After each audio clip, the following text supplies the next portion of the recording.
council meeting to order at 6 o'clock on December 7th, 2021, Pearl Harbor Day. Ryan, please take the roll. Councilor Marcus? Here. Councilor Matthew? Here. Councilor Lehman? Here. Mayor Clarich? Here. Truth and taxation public hearing. Now, we have to hold this open till 6:30, correct? I think we do. I don't believe we have to. No, you can have, this can go for 5 minutes, you can shut it off. Well, or else we can adjourn it a little bit and move into some of our business too. Yeah, I mean, all the valuation notices stated 6 o'clock at the Buhl Senior Center night. Diane, is that okay with you if we, if there's nobody here and we each make our spiel? I'm not going to say my spiel then. Go ahead and do yours to educate us. Come on, earn your money. The truth and taxation public hearing it's a statutory requirement that gives taxpayers the opportunity to comment on Buhl's portion of the proposed property tax statements that were mailed out this past month, or in December, I should say. Just a few notes I have for the public and the council. Statements that property owners received are proposed. The city's portion was based on our preliminary levy amount, which was 19.5%. As we worked through the budget process, we reduced that down, and the recommendation from the administration is going to be a 6% increase for $25,000 over our 2021 levy. 6% increase does not necessarily mean that your taxes are going to go up 6%. It could go up more, it could go down. The increases are, any increase to your taxes really depend on, basically your market value, what that valuation the county determines. Other factors that can, affect your property taxes are, basically homestead changes, fiscal disparities, the final levies of all three entities, the city, the county, and the school districts. The reason for Buhl's 6% increase is, essentially our materials, our insurance, our costs have gone up just like anything else. I mean, inflation is 2.5% for 2022. The city has a, roughly $1 million budget. Basically, we just took into account for inflation and what things cost us next year. So I think, the impact on residents is minimal. I mean, we operate, on a bare budget to do what we can, what we can. Market values, I've had a few comments about that. Those are determined by St. Louis County and their assessor's office. Residents with questions on that should contact St. Louis County, the assessor's office first and foremost. The Hibbing office handles the evaluation or the valuations for Buhl. A reason why residents may have seen their valuations go up is, it's an inflated market. So just in Buhl alone, there's numerous examples of, market value homes around 50,000 selling for over 100,000. That increases the valuation for not only those properties, but comparable ones, whether they're neighbors or in different parts of town. And just a note, I've had a few comments and calls how, with the assumption that improvements we've been making around town, whether it be streets, water, sewer, infrastructure improvements, are increasing the valuation. That is not the case. The county does not take into consideration improvements such as those in your market value. So those are just a few notes that I had, and just as far as market value and valuations that the county puts on your properties, the time to address that is at the local Board of Appeals and Equalization meetings, which are held in April and May, and will be coming up again in that time period in 2022. That is all I have, Mr. Mayor. Any comments from any of the council members or questions for Ryan? I think some of you are veterans, you've been through this. So. Well, it's kind of brought up all the time, but belonging to the Airwood Library System is you operate the library at about 40 to 45,000, and it's probably less now because they only do it 3 days a week. But we have to spend another $30,000 just to belong to the Arrowhead Library System. If we drop them, did a levy on the library and added capital to the library system, we could probably cut 25,000 in half at least. But it's, because we're mandated by the state to put in $72,000 into the library and we only spend 45. Just throwing it out there. We lose the privilege of the Arrowhead Library, correct? Where they can order magazines or whatnot. And Well, they don't come here anymore. They used to come with a truck probably 2 or 3 times a week and do books and that. I've never seen the Arrowhead Library System truck there hardly ever. but they would drop those materials off if they're requested by the patrons. I mean, But you can belong to any library system and still be in the library system if you wanted to. But I'm just saying, the state mandates us to spend $72,000, and the library doesn't cost us $72,000. I mean, you could actually almost eliminate the 6% by just eliminating the Arrowhead Library System, and you wouldn't raise anything. But I would prefer that the library has their budget, and have a capital fund for fixing up, like they were looking at putting air conditioning. They have money in the bank. Years ago, I always said, just for teasing, that the city's going to have to borrow from the library system because there's nothing to spend it on up there. They're looking at an air conditioning system, but that's money in the bank already. if we drop out of the Arrowhead Library System, that saves us $72,000 to the state? No. The state mandates as part of the ALS system that the city kick in X amount of dollars that's dedicated to the library, and that amount is just over right around 72,000. So we kick in 72,000. Correct. That's Johnny, what you're saying is that if we put capital into their budget Yeah. for things that they need, And we'd probably save a city's 15,000, and, we're looking at 25,000 over. We would be raising, our increase would be about 2% instead of 6%. what does the library board, well, that's maybe a question to be posed to the library board. Well, we should look at how much money they got in the bank, and we could have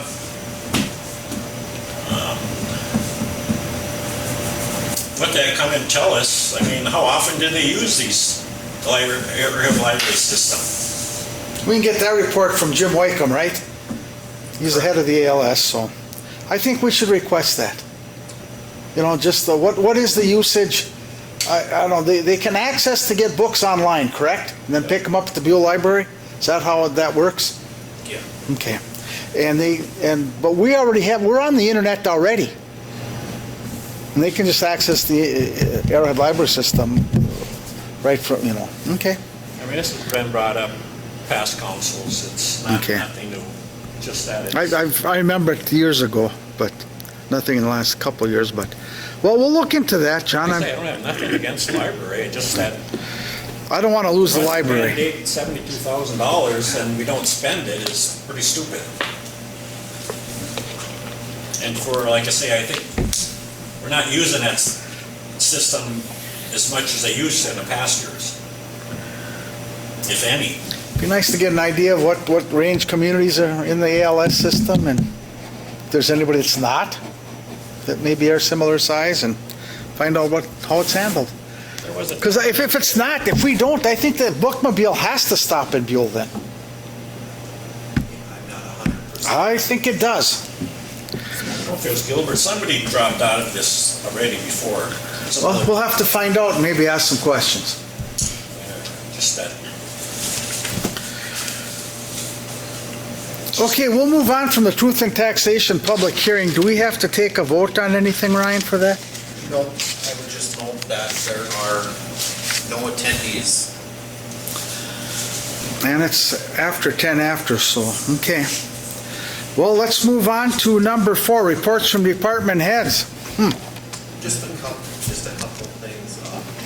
Obviously, the city crew has been busy removing snow and getting the town cleaned up. So they were in on Sunday and early Monday morning, and I think did a fairly good job. They did a great job, in my opinion. Yeah, and just an update, the St. Louis County Board was here at the Senior Center on November 30th for their board meeting, and it gave the city the opportunity to, show what we're doing, make some connections with county commissioners and things like that. We had a lot of good conversations with them, with county administration, and, they were impressed with a lot of the things Buhl was doing. I can't see that far, that is Trent, right? Yeah. Okay, we're right on department heads, so you walked in perfect. Anything you want to let us know? We've already bragged you guys up for the wonderful job you done in snow removal. But anything else you want to update us on? No, I don't got a report today. They're mostly here. If you have any, How's that new grader? I like it. Okay. At first, I didn't like it. I was so used to the old one, but I've come to enjoy this one.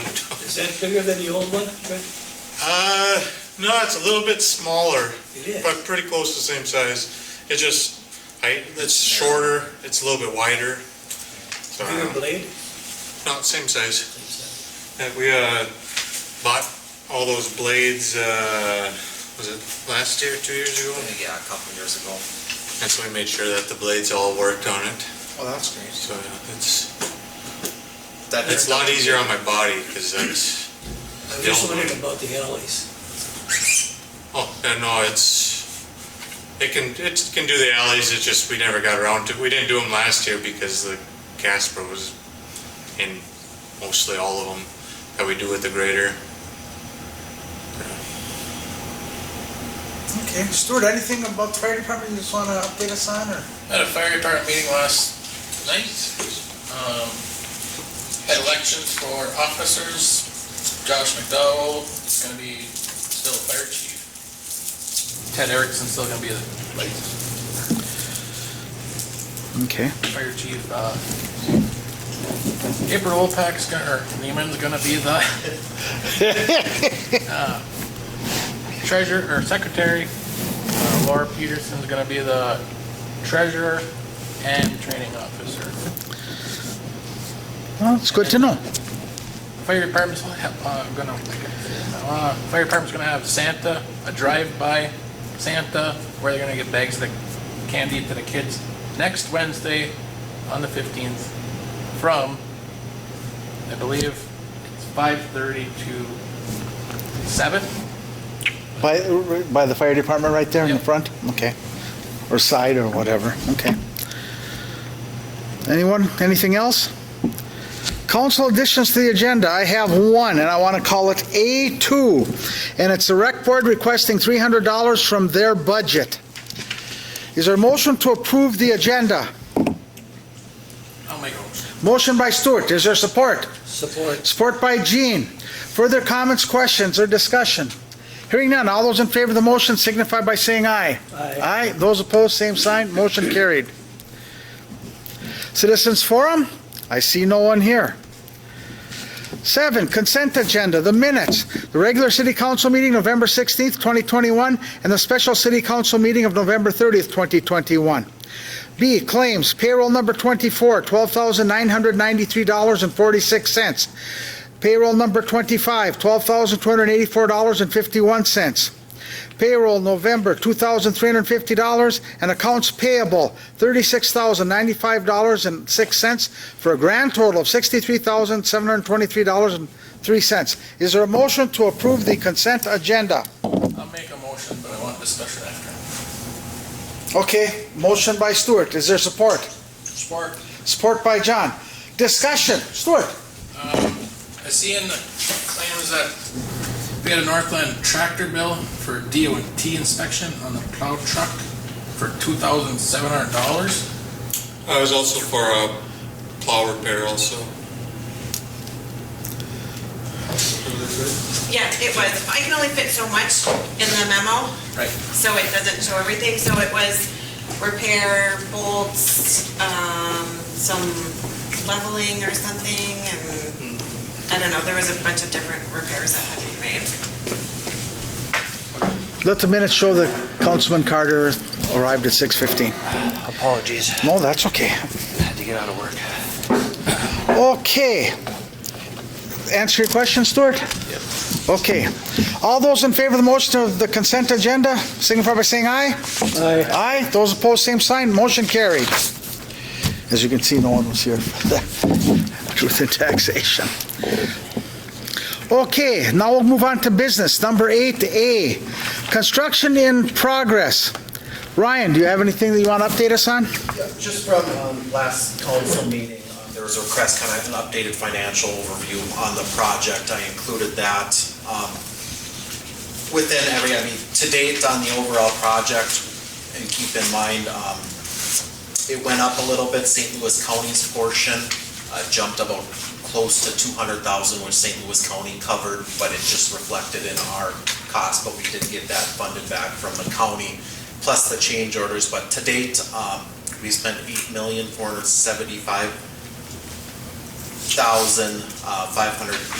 $8,475,584.54.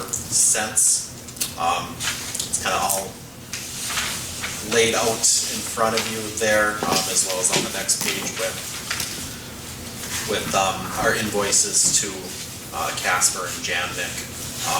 Overall, we're still on budget. We still have contingency money left in this project. We're obviously still looking for additional funds.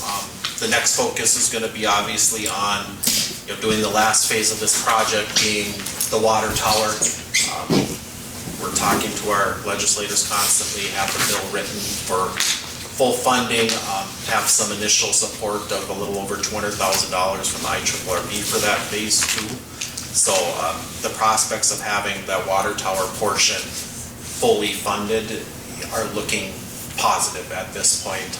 State budget forecast just came out today or yesterday, I believe, a $7.7 million surplus, which is encouraging as far as a bigger bonding bill, which will link to include fuel and things like that. So overall, we're in pretty good shape, I think.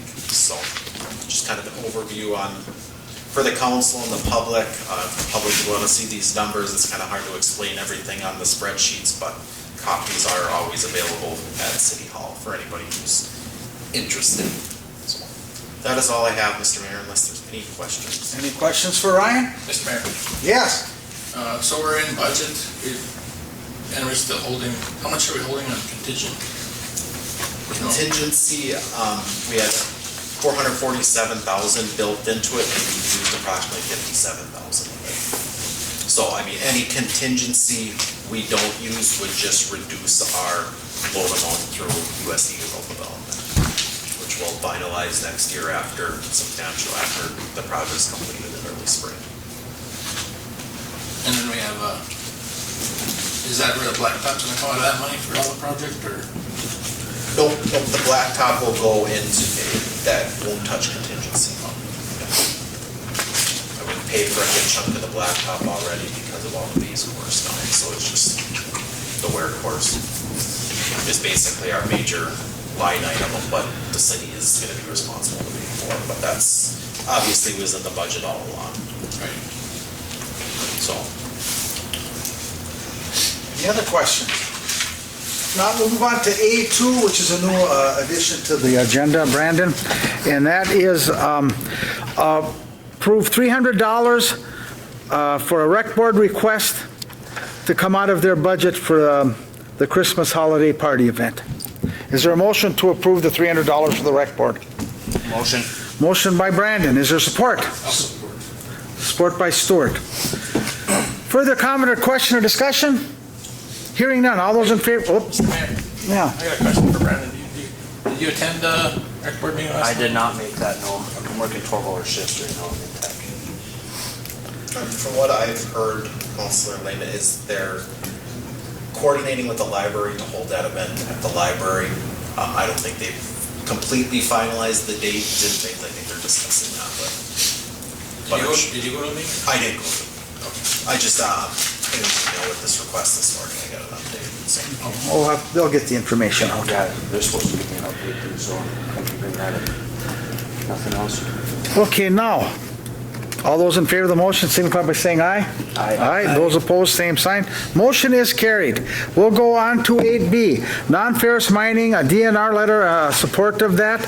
Ryan, just want to highlight this, and then Stuart, you're, being on Rams, you're a little bit aware of this too. I'm sure Ida brought that up.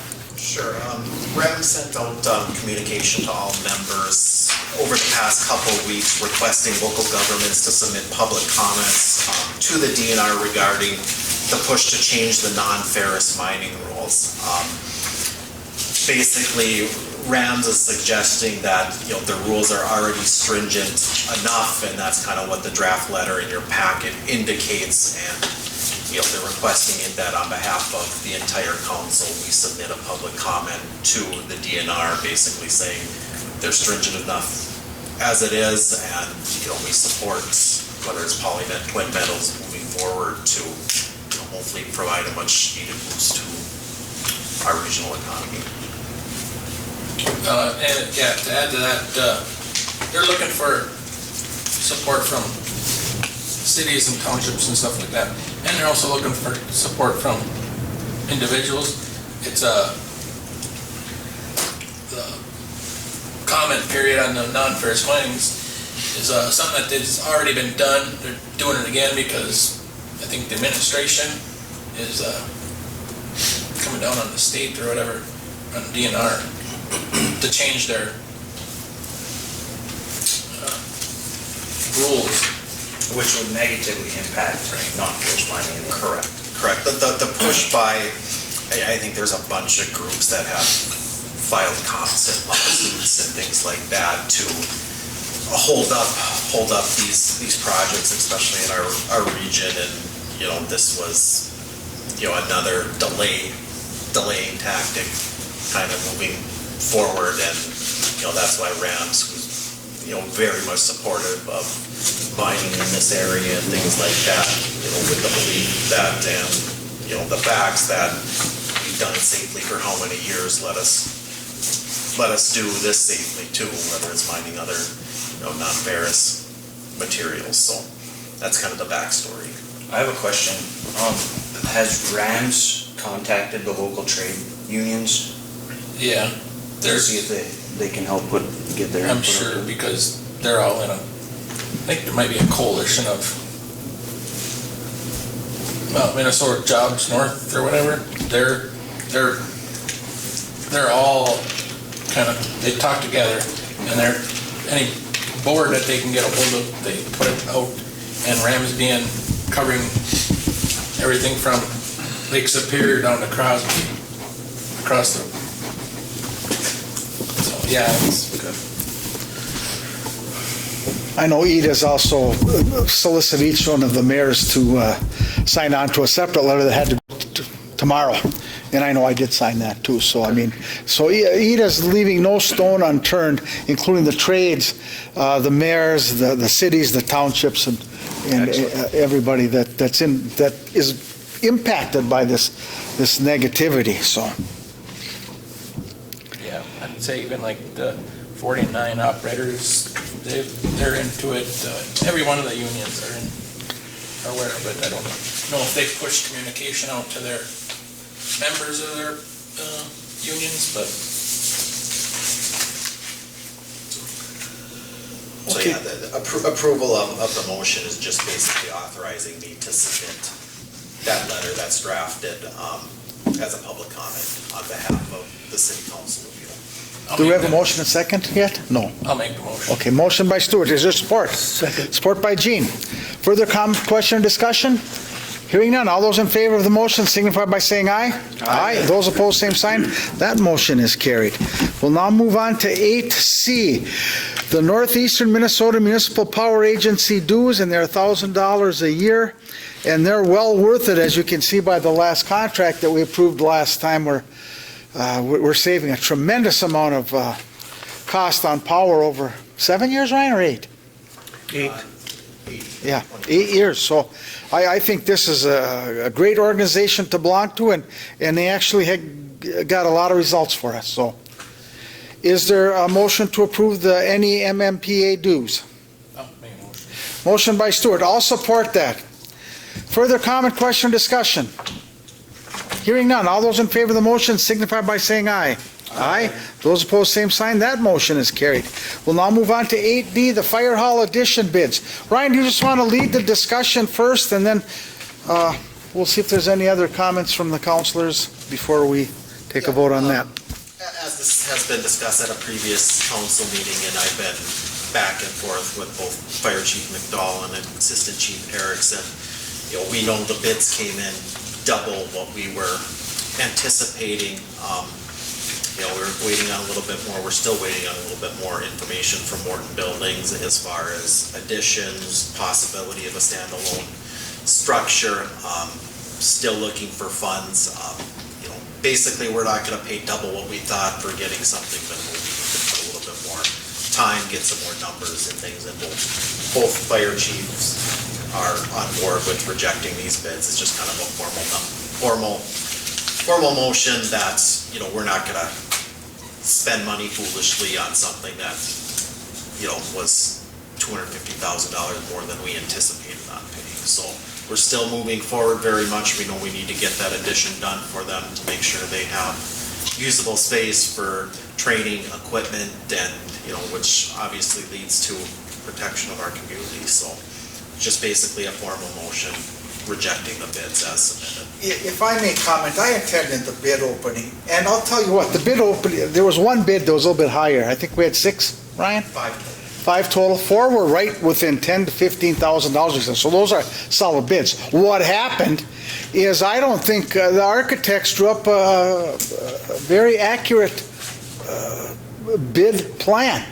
I don't think they were on top of what the current costs of things are, and I don't think it had much to do with the supply chain either. I mean, I think they put together a plan with either outdated numbers or wrong measurements or something like that. So I have nothing. The contractors all gave good bids, I thought. So, and we have to reject this, and I think we have to look at other options, and I think we're working on that now. John, I know you've been working on with some people. So, is there a motion, I guess, to reject the fire hall bids? I'll make the motion. Motion by Gene. Is there support? Support. Support by Brandon. Further comment, question, discussion? Sir, is that how you feel too, being a fire person? Okay. Okay. It was discussed at our fire. Yeah. We've got to do what's right we don't want to handicap the city with finances for something that we think we can do a lot better on. So, without further ado, all those in favor of the motion signify by saying aye. Aye. Those opposed, same sign. Motion is carried. 8E, facility use agreement for the senior center. Ryan, do you want to just highlight? Sure. These next couple agenda items relating to facility use agreements are a requirement recommended by our auditor, basically for groups that are using city-owned facilities. We need to have something on the books, basically kind of outlining the general terms of our agreement. I've met with members of the senior center and with the next one too, the curling club, and the goal is, we want these facilities utilized. We want to keep these agreements simple and not 6 pages and things like that. So it basically just kind of outlines the basics of, we own the building, we allow you to occupy it, to use it, and things like that. Basically nothing as far as what's going on at the senior center or at the curling club in the next agenda item will change. It's just basically having these agreements on the books for obviously protection of the city, protection of those groups, but just to essentially show what these facilities are being used for and documentation for those purposes. Another comment, Ryan, you've been working on that too. I'm on the community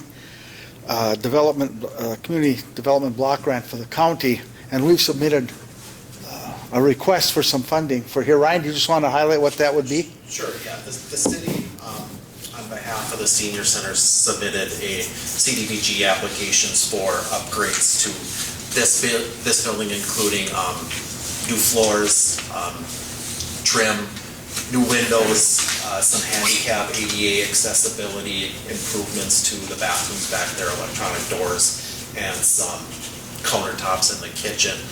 You know, we were fortunate to have this facility, especially with CDBG and Buhl's position, as far as our overall community income doesn't qualify for infrastructure, which is what we've used CDBG funds for in the past. So being that seniors and that group of citizens, of the members here is a protected class, allows us to apply for grant funds to benefit the seniors and this facility. Because we couldn't last year because we didn't qualify. Correct. And the year before that, we did get $140,000 for the sewer and water project. Yeah. I mean, the city's been, especially with the kind of the change in our demographics, so this big has been, you know, pretty creative with CDBG funds.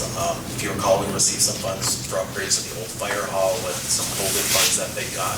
So, you know, we're leaving no stone unturned, whether it's funds for facilities like this, for infrastructure, for recreation, for whatever. So, I mean, there's opportunities out there, not saying we're gonna get everyone, because most of them are very competitive, but, you know, we've had some pretty good luck in a lot of areas, so. And we'll know, our committee meets now the first 3 weeks of January, so we'll know by the end of January where we sit on, if we're successful or not with our request, so we'll know that. That'll be just one more thing to look into, so. Is there a motion to approve the facility use agreement between the City of Buhl and the Buhl Kinney Senior Center? Also move. Moved by John. Support, is there support? Support. Support by Gene. Further comment or question? Hearing none. All those in favor of the motion signify by saying aye. Aye. Those opposed, same sign. That motion is carried. Okay, we'll move along.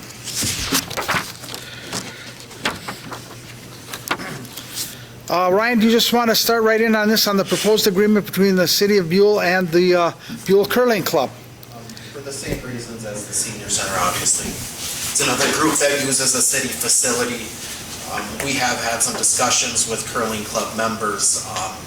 You know, I know the mayor's had conversations with legislators. You know, we're always talking about it's an older building. The plant is extremely costly. We're trying to do some planning. If that's an option for the city down the road, you know, we indicated that to the curling club members too, that we want to work with them for the betterment of not only the facility, for the community, but essentially it's a mirror image of what the council just approved for the senior center, and kind of just outlines you know, the general terms of ownership and the user of the facility. Stuart, you stated that you've got some activities coming up here in December to help increase membership. Do you remember the dates or anything like that? You want to talk about it now, or? Yeah, why not? Let's. Yeah.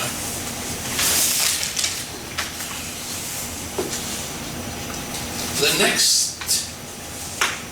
next meeting for the curling club is going to be on the 16th, I believe. It's a Thursday next week. Where do you guys hold those? That's at the curling club. Okay. I believe it'll be 7 o'clock is usually the time. We're looking for members for the curl. Rec board's gonna be there too. We're gonna have curling at least 2 nights a week, starting in January, where the Wednesday will be like an open curling for anybody to come. And the rec board's gonna have kids that are gonna probably come and curl. Thursday night's gonna be like an open night for league with men and women. And I think even if kids wanna show up too for that. But like on the 16th, we're signing up teams to know how many teams we're gonna have for winter. What, on the Wednesday night, what time would that be at? I think it all starts at 7 o'clock. Okay.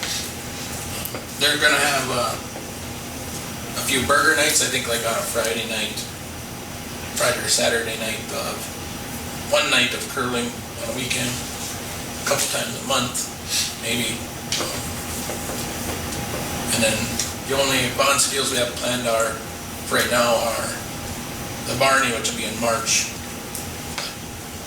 Could be more if we get some interest. So, we put the circles and stuff down on last Saturday.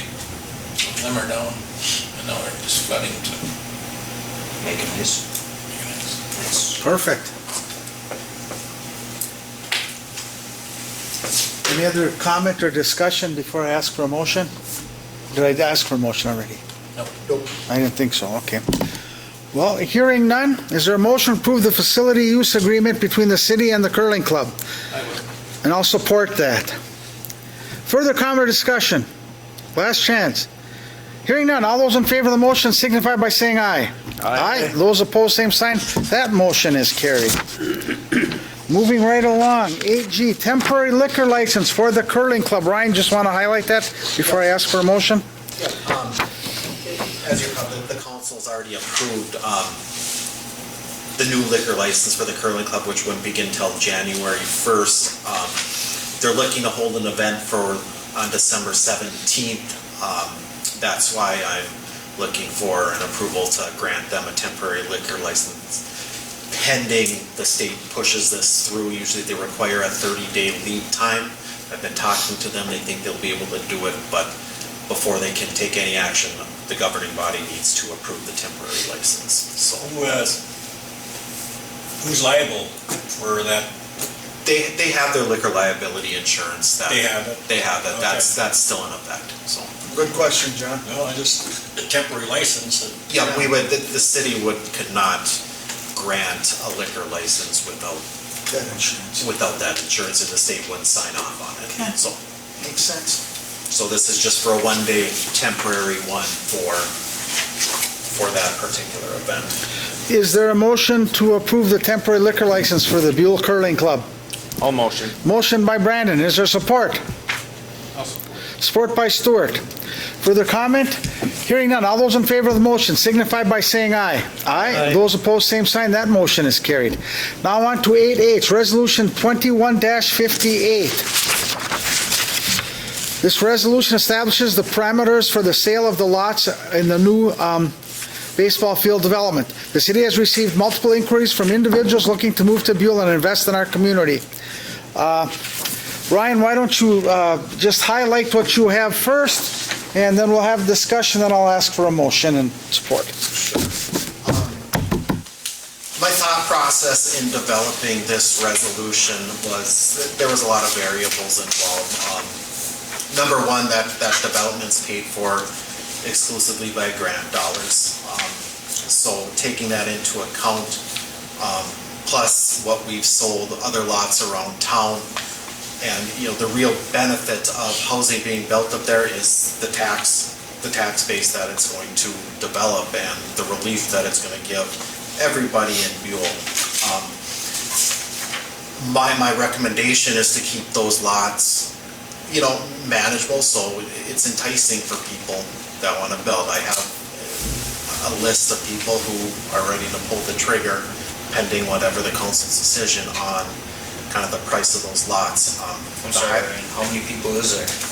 I have 4 letters of interest right now. Yes. Okay. Yes, so, And a realty company. yeah. Oh, I'm sure they're ready to list, yeah. So, and a couple considerations for the council that I'd like to highlight is, in the future, hopefully Buhl's ready to expand a little bit more. As we've discussed in the past, those options are substantially more expensive, so we will be going back to the county, the IRRB, wherever we can find funds for future developments. Not that anything's on the immediate radar, but keeping that into account, it looks good when a city like Buhl can, point to past practice, whether it's, finally getting all those lots at Stubler developed. Now this one, sold and houses built, that's ultimately what they're looking for. I know many of the county commissioners that I spoke to, stressed the lack of housing, lack of ready-to-build lots, especially in northeastern Minnesota, so they like to see projects like this,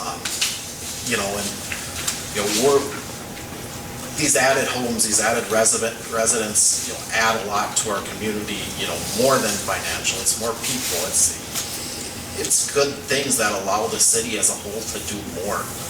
And, that's kind of my recommendation of keeping these lots, reasonable, purchase price $2,500. Once the certificate of occupancy is issued by the building inspector, they'd be given $1,500 back, minimum square footage of 1,200 feet. Obviously, they have to follow all city codes, building requirements, things like that. So those are my recommendations to the council at this point.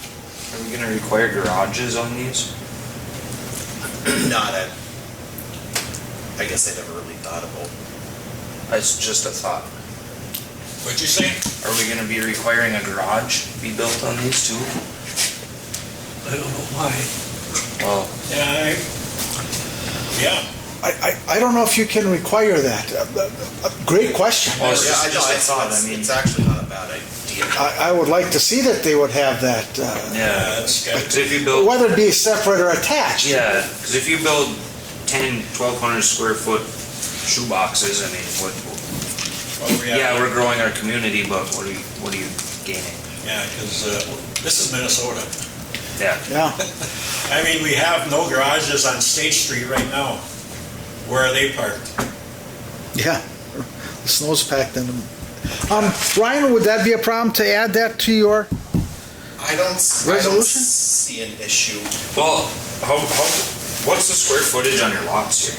They're roughly 20,000 square feet. I mean, that's plenty big for a Oh, yeah. 1,200 square foot home and a Yeah. half trade.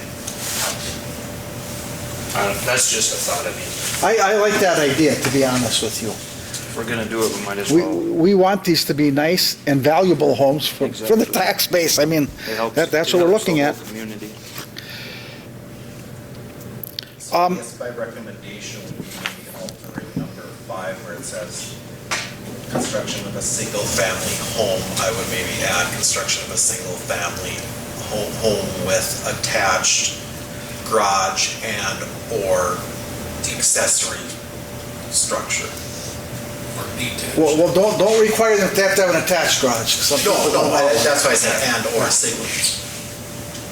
Well, so other people might be putting up another, who Well, knows? yeah, no, that's why I said and or. We gotta watch, we don't limit someone. Put it 675 square feet minimum. It's 26 by 26. They're gonna put a garage on the house. Because these houses, the only storage space they got is gonna be a garage or a stall in a garage. Yeah, with some basements being built, I don't I mean, you think. see it now where we Or it's live gonna down be a there bunch of now. small outbuildings. I think that's a great addition. I mean, I agree. do you wanna add that to number 5 also then, Ryan? Yeah, I think it should read construction of a single-family home plus an attached or detached garage. Or throw it in number 3, right? Each lot. Is that what you're talking about? Sorry. Yeah, maybe 3 is more appropriate. Yeah, maybe 3 is more appropriate. John, what do you think? 3 appropriate to put that on, add your addition on? Yeah. Okay. I mean, they're gonna want it. Ryan, read number 3 as we have it read, how we're gonna adopt it. So each lot must have a single-family home with a minimum of 1,200 square feet plus an attached or detached garage. Of? Square feet. 675. I don't know if we want to go 26 by 27. That's pretty big. I mean, if you- 600? Usually 28 by 26. Then you go put your standard stall and a half, 2 stalls. can you just list it by stalls? Square foot. Square foot would be easier because they can make it one big double door. That's true, yeah. So, Okay, you construction gentlemen, how many square feet? I mean, I think a size like 24 by 24 is sufficient. What's that, about 480 square feet? 24 by 24 equals 576. Let's put that as a minimum. John? Minimum of 500. Gene? You live with that? We'd hope they'd be bigger, but, you know, Yeah. to meet their needs. Yeah. So is the number the council would like to see should we say, just say 550? No. 575. That's 24 by 24. Okay. Okay, I think we've worked that through. Is there a motion now to approve the adjusted resolution authorizing the sale of the baseball field property? I'll make a motion. Motion by Stuart. Is there support? Support. Support by Gene. Further comment or discussion? Brian, is this Yes. clear enough for you? Okay? Resolution to Mr. Mayor, roll call. Yes. So, okay, Ryan, please take the roll. Counselor Marcus? Yes. Counselor Matthew? Yes. Counselor Carter? No. Counselor Lehman? Yes. Mayor Clarich? Yes. Motion passes, or resolution passes 4-1. I, 8I, 2022 utility rate adjustments. Ryan, do you want to lead the discussion on that before I ask for a motion? Yep. In December of 2020, the council at that time approved a 5-year rate schedule at the recommendation of Dayberg Consulting based on a rate study that was conducted, which took into account basically all our projects going on, future projects like the water tower, things like that, and the council passed that rate schedule. With kind of the understanding that adjustments are going to be required based on variables that are out of the city control, such as the county increased solid waste fees on us. The sewer district just adopted their budget. Main thing with the sewer district and their budget was the cost of chemicals are just outstanding right now based on the current year. Waste management had an increased built into their contract and just general inflation for operation and maintenance. It's a minor adjustment. I think we were scheduled to go up about just over $2 based on Dayberg's recommendations. Our recommendation based on all our numbers now is $3.50 per month increase, which results to $42 a year for a residential customer, and those are based on all our numbers that we have going in. Again, it's mainly on the sewer side, to be honest. One of the tough thing with the sewer district is all the changing requirements that are imposed by the state, whether it's mercury standards or the new one coming out, the PFAs, or however you say that one. So that's essentially where the majority of that is coming from. So those are the recommendations in front of you. I guess one thing I'd like to just comment on is, and this is for the public, is that we are not imposing these fees. These fees are being imposed upon us, and it's just a pass-through. We're not adding any extra additional cost to it. We're passing through the exact cost that's given to us. Further comment or questions from any of the councilors for Ryan? Hearing none, is there a motion to approve the 2022 utility rate adjustments as passed on to us? I'll make the motion. Is there support? Support. Support by Gene. Further comment or discussion? Hearing none, all those in favor of the motion signify by saying aye. Aye. Those opposed, same sign. That motion is carried. We'll now go on to number 8J, the Buhl Chisholm Law Enforcement Agreement. Ryan, do you want to highlight this? Yeah, so over the past 3-4 months, I've been going back and forth with Chief Manor and officials over in Chisholm regarding our law enforcement contract that expires at the end of the year. I think overall, both Buhl and Chisholm are, I think it's one of the better cooperation agreements that's worked. in this town and in this area. It's nice to see the Buhl Chisholm Police getting involved in our city events as well, whether it's Halloween parades or whatever else. They're part of the community now.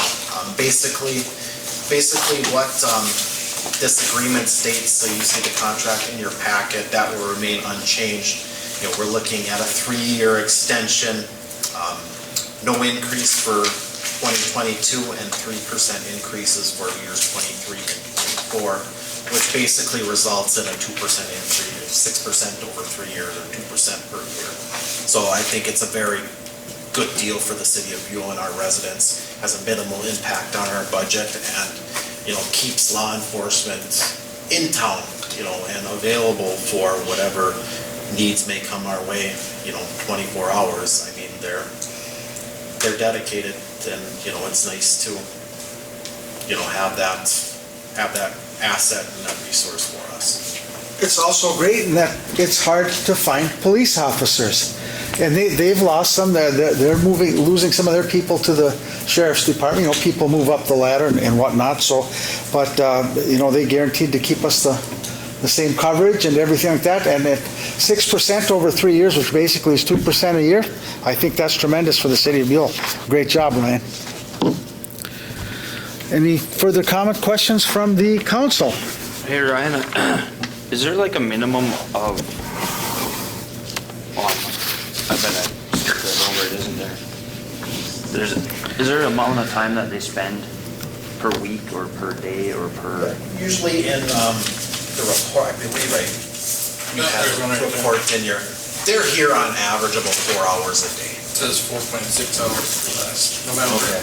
Because I thumbed through this agreement and I was kind of curious of what I those.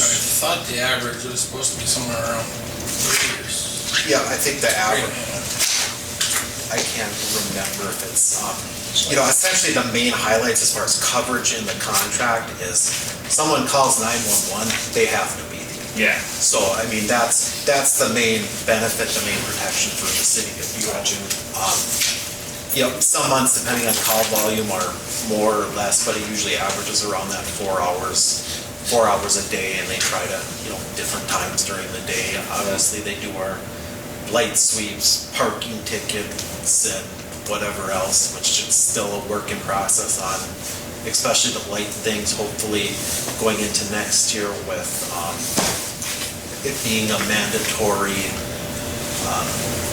court appearance will alleviate some of these, problem areas in town, so to speak. So we've had some good conversations, or I've had some good conversations with Chief Madden regarding that and the need to step it up next year. And, a lot of that wasn't necessarily on his department or anything they could have done different because of COVID or whatever else. It was a lot to do with the courts and not taking a lot of that stuff. I mean, they can write parking tickets or light tickets till they're blue in the face, but some people still don't pay them, and they just, hopefully this recourse of you have to show up to court if you're not paying your fines and fixing the problem will, make a lot of neighbors happy and, kind of eliminate some of those, like I said, those problem areas in town. But overall, I am very happy with, the communication between my office and the PD over there, and for the council too, or the public. I mean, they're a resource for everybody too. I mean, don't be afraid to reach out to them, stop them on the street. I mean, they're happy to help. I've gone on a ride along, and I'm going to go on a couple more just to get to know the officer too. Yeah. And it was very good, and it was a very thorough ride along for the public to know. I mean, we covered everything from the cemetery to the Whiteside development and all throughout the area, and they're on top of things. They're familiar with the town, so that's great. I want to add one other thing. This is for the public, is on parking. You may get a ticket, and the person, your neighbor right there, might not get a ticket that same night because they might have been called out on an emergency. That is always a possibility. I know that has happened in Chisholm before. I know Chief Manners had to address that with the city council in Chisholm. But just so if you see that, it's not selective targeting. What it is basically is that they might be here and they get a call that they have to answer that call because it's a 911 call or it's an emergency. So, I mean, I just want to let people know that sometimes that can happen. Anything else or any other questions for Ryan? Ryan knows his contract pretty well. We went through it and Just, just another thing, especially if you look through the reports, they're posted at City Hall too. You see a lot of mental health calls these days, unfortunately Buhl's just like everywhere else where these issues happen, and it's nice to have law enforcement who have some training on this, and and give Meds One credit too, since they're here 24/7, the ability to respond to these types of situations in a quick manner. When we had the sheriffs, we had no issues with the sheriffs, but they're limited. They were scheduled in blocks of time where, they're spread thin too, just like everybody else. It's a big county, so having this resources, whether they're, in town at the time, they're only 5 miles away, so it's a benefit for us and for the community in general, so. That's all. okay. Is there a motion to approve the Buhl Chisholm Law Enforcement Agreement? Motion by Stuart. Is there support? Support. Okay, support by John. Further comment or discussion? Hearing none. All those in favor of the motion signify by saying aye. Aye. Those opposed, same sign. That motion is carried. We'll now move on to councilors' comments. John Marcus, you're up first. Well, I only have one. We have to do something with the parking on Main Street. I don't know, we can ask Trent if we should go with calendar parking on Main Street, or... It's on my list to actually call the apartments and see if there's anything they can do, because it's becoming a growing problem every year. Yeah. And every year there's vehicles back there that they don't get moved all winter long, and it's obvious because the snow just piles up on them. So it's on my list to actually call the apartments and see if there is something that they can take care of, because at the moment there is no overnight parking in that area. There's enough parking for them people going back, but if they have 3 cars in for each apartment, then one of them they don't even use. That's why I plan to reach out to the apartments and see. Well, That's up to the apartment manager, don't you think, John?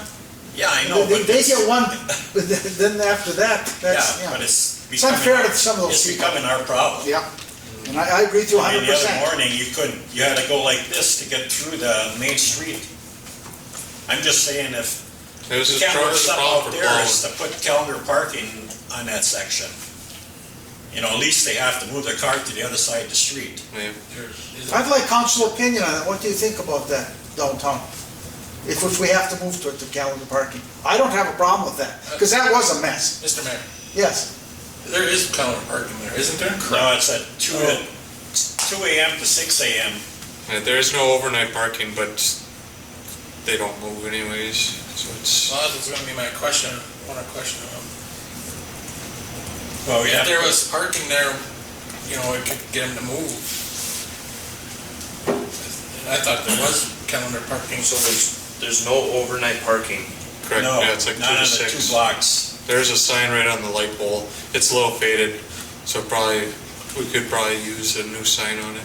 On the, which blocks does that apply to? Highway and Billy's Bar, those 2 blocks, there's no parking at overnight. And that includes in front of that apartment complex? Yeah. Why isn't that enforced then? Well, that's the thing, I think some of these apartments up there have a couple, 3 cars, and they're just got their junk in the back, and some have their junk in the front. Probably no current license tax. Well, regardless of all of that, if that's the rules, why? I think, Trent, when you let them know that we're very serious about that, and that's gonna change pretty quick. I'll talk with the No apartments. later I'll talk than the with- next council meeting. Well, I'd like this back on the agenda. I can agree talk with the chief Brandon of on that, police and I agree also. with John on that. Well, let's let Trent Yeah. look into Well, it. he'll let Ryan know, and then Ryan, you'll put on the agenda if need be. Well, I Touch don't- base with Chisholm PD. Well, yeah, that Yeah. was my next comment. We don't want to go into a next meeting, well, whatever. I paid many a fine back in the 70s. I mean, that's been on the books for a long time, that. Oh, yeah, it's overnight been on there. forever. Yeah. I wasn't even aware of that. Yeah, you can park Well, 2 AM, usually supposed to be out of the bar before 2 AM, but Also, if people are in town, they close the bar down and they leave their vehicle there. no, they're supposed to go home. Well, we don't wanna encourage driving. Sometimes they that's- designate a that's- driver, bring them home too. So I mean, there's some issues, but we'll work with the Chisholm Police and with. I think if one car was left in front of the bar, the cops wouldn't even, Yeah. wouldn't have a problem with it. It's, when you have 18 of them, Yeah. Well, there was a mess of them mess, the other day.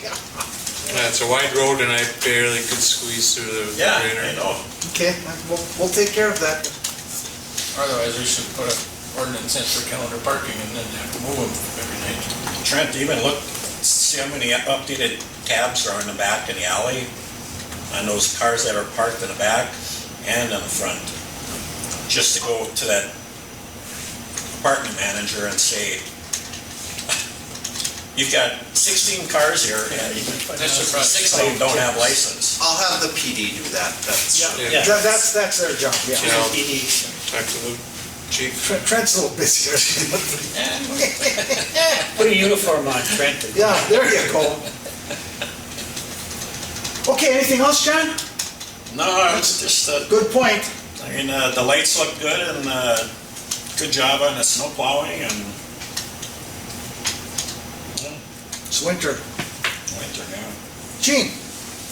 Nothing, sir. Okay. Stuart? I've addressed pretty much everything in the Perfect. Brandon? agenda. I don't really have anything. I mean, with the snow, I guess, after the roads have been plowed and your neighbors have shoveled, don't go throwing your snow back out in the dang street. I see a lot of that, you know? I mean, try to coordinate with your neighbors. I mean, we get that much snow, and they go through the effort of moving it, and you toss it out in the alley or in the street, it becomes a headache for everybody, so try to work together.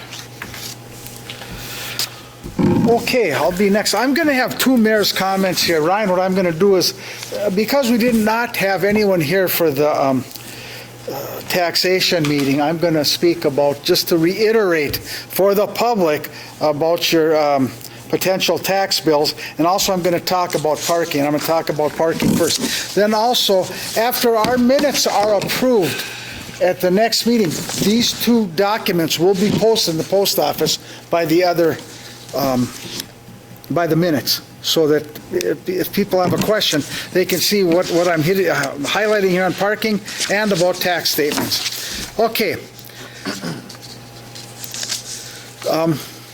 This meeting's mayor's comments will focus on parking during the winter months. It is the responsibility of everyone to abide by city ordinances and common sense practices during the winter. A few of the most important ordinances are as follows. Calendar parking is in effect, and all vehicles and equipment must be parked on the even-numbered side of the street on the day bearing an even calendar date, and on the odd-numbered side of the street during the days bearing the odd calendar date. For nighttime parking, beginning at 6 p.m., the calendar date after midnight shall apply for the entire night and until 6 p.m. of the following evening. Number 2, parking on city boulevards is not allowed. I have another one, I've got a different one here that I want to add a little bit to. I apologize, Ryan, and to the rest of the council. Number 3, vehicles, trailers, recreational vehicles, campers, heavy equipment, construction equipment, and any other item that creates obstacles to safe and efficient snow plowing and/or impedes public safety operations cannot be parked on city streets for more than 24 hours. Also, city streets cannot be used as long-term parking space for any of the above items. Violation of these ordinances may result in warnings, tickets, towing, and/or prosecution. When a major snow event occurs like the one we just had, the city and Buhl Chisholm PD will not hesitate to tow vehicles, trailers, or any other piece of equipment that are in violation and hindering snow removal operations. Additionally, those who feel the need to drive over city boulevards and curbs to park in their front yards will be billed for any damage that results from these actions. We ask that you do in allowing our town to be cleaned up in a timely and safe manner. So that was a mistake by myself. I apologize. Okay, some comments concerning tax statements sent out by the St. Louis County Auditor prior to our taxation meeting that we had tonight. which no one attended, so I'm assuming everybody's comfortable with their tax statement. Number one, an increase in your market value, or if you lost your homestead exclusion, is the number one reason for property tax increase. I will repeat that. If your market value increased, your taxes will automatically go up. Or if you lost your homestead exclusion, those are the two biggest reasons for a property tax increase.